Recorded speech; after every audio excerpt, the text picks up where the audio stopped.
Hi there. What a beautiful day. And I'm taking just a minute of your time out of this beautiful day to talk to you about my writing, Everything I Want. It's called Everything I Want. And it was such a lesson to me. I learned this lesson from my grandson, who was 3 at the time. And I was having a grandma day where I picked him up and was going to have a fun day with him. And you know how we do that with little people, we spoil them. And so I picked him up and thought, I will take him shopping and take him out for lunch and do all these fun things. So we found ourselves at a store, a department store, and he was in the cart. And if you follow the link, if you haven't read this, the link is here so you can read this writing. And that adorable picture is my Dylan. And so he was in the cart and we were shopping, and I said, Dylan, what should I buy for you today? And I started listing things. We could buy a book, or we could buy a shirt, or maybe we could look at toys. And he said to me in his little 3-year-old voice, I have everything I want. And I stopped the cart. I literally stopped the cart because I thought, what little person says that when Grandma is listing things that she could buy for him? And he said, I don't need anything. I have everything I want. And he saw that I was so pleased with this answer that he thought he hit the $1 million question. He got the answer right. And I said, you have everything you want? There's nothing that you want? And he said, no, I have everything I want. And he said it again, very excited. And I thought, how precious and perfect is that? That he already knows that he has everything he wants because he was right there in that moment with me. He didn't really need anything. Well, of course, we found something, and he got a little something before we left the store. And after that, we went to my house. I needed to feed my dog and let her out, and this time I had my little Yogi dog who loved Dylan, and Dylan loved her. And we walked in the house, and I hurried up and got her food ready, and I said, Yogi, come on, let's eat. Let's eat, because we were going to go do something else.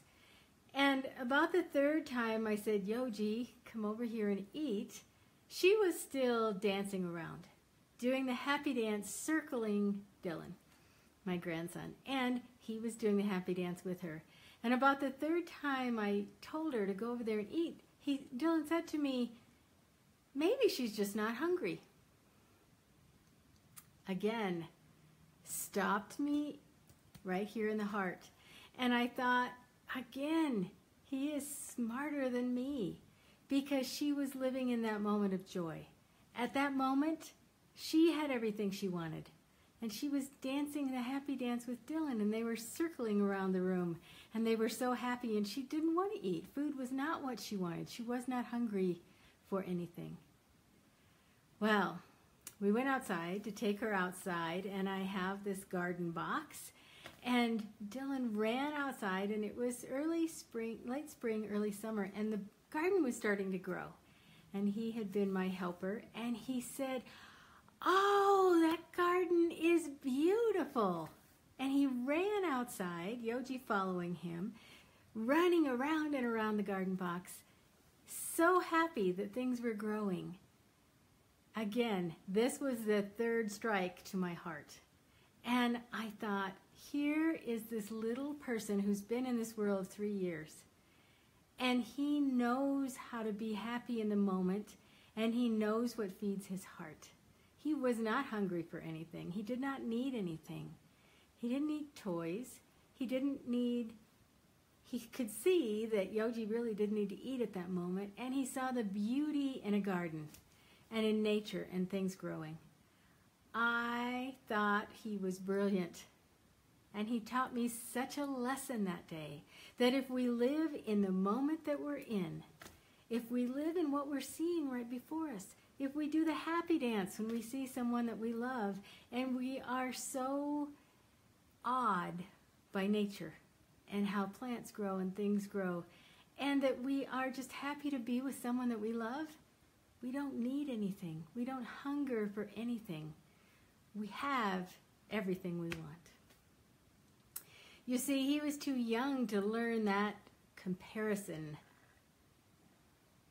That comparison, I don't even want to call it a skill, where we compare ourselves to others and we don't know if Johnny has more toys than I do, or if the Joneses have a bigger, better house than I do. He didn't know any of that.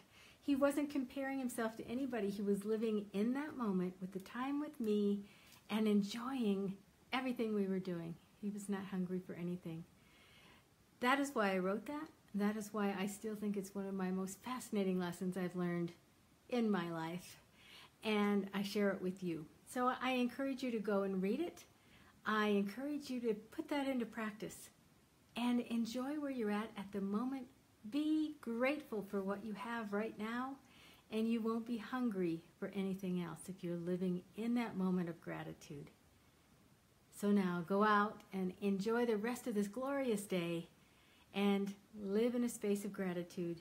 Enjoy where you are right now, this moment. I'm Penny Hunt, and this is Heart to Heart with Penny. Thanks for watching.